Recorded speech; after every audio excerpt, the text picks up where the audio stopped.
4 பேர் கூப்பிட்டா வருவாங்க, அதை ஓப்பன் பண்ணி பார்ப்பாங்க, ரீடிங் கரெக்டாக இருக்குது, நாங்கள் ரீடிங் நோட் பண்ணிக்கிறோம், ஒரு 1 ஹவருக்கு அப்புறம் வந்து பார்க்குறோன்ட்டு போவாங்க. ஸோ இதே தான் ரிப்பீட்டடாக ஒரு அந்த 3 பேஸ் வாங்க சொல்ல நோட் பண்ண சொல்கிறேன். எப்போ 3 பேஸ் வாங்கினாங்களோ அதுலேருந்து ஈவி பில் அதிகமாக வருதுன்னு சொல்லிட்டு நம்ம வீடியோ பார்த்து கால் பண்ணார் பிரதரு. வோல்டேஜ் வந்து 440 வோல்டேஜ், அதாவது கனெக்ஷனை மாற்றி கொடுத்துருக்காங்க.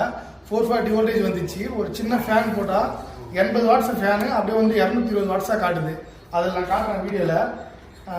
அதுக்கு முன்னாடி ஃபர்ஸ்ட் பிரதர் தான் அவர் எத்தனை பேர் கூப்பிட்டாருன்னு சொல்லிட்டு அவர் விருப்பம் தான் வந்து சொல்லலாம், இல்லைன்னா அப்படியே கூட சொல்லுங்க.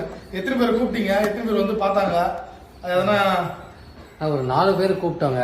4 பேர் கூப்பிட்டா வருவாங்க, அதை ஓப்பன் பண்ணி பார்ப்பாங்க, ரீடிங் கரெக்டாக இருக்குது, நாங்கள் ரீடிங் நோட் பண்ணிக்கிறோம், ஒரு 1 ஹவருக்கு அப்புறம் வந்து பார்க்குறோன்ட்டு போவாங்க. ஸோ இதே தான் ரிப்பீட்டடாக ஒரு 4-5 மந்த்ஸ் போயிட்டே இருந்துச்சு. அப்புறம் தான் என்னோட ஃப்ரெண்டு சொன்னாருங்க, இது மாதிரி இன்ஸ்டாவில் வந்து கடம்பத்தூரில் ஒரு எலக்ட்ரிஷியன் இருக்காருங்க ஜெயக்குமார்ன்ட்டு. அப்போ 3-4-5 பேர் வந்து இந்த 440 வோல்டேஜ் பார்க்கவே இல்லை. அது யாருமே செக் பண்ணல. இப்போ நீங்கள் வந்து தான் இதை வந்து செக் பண்ணிருக்கீங்க, இது சொல்லியிருக்கீங்க.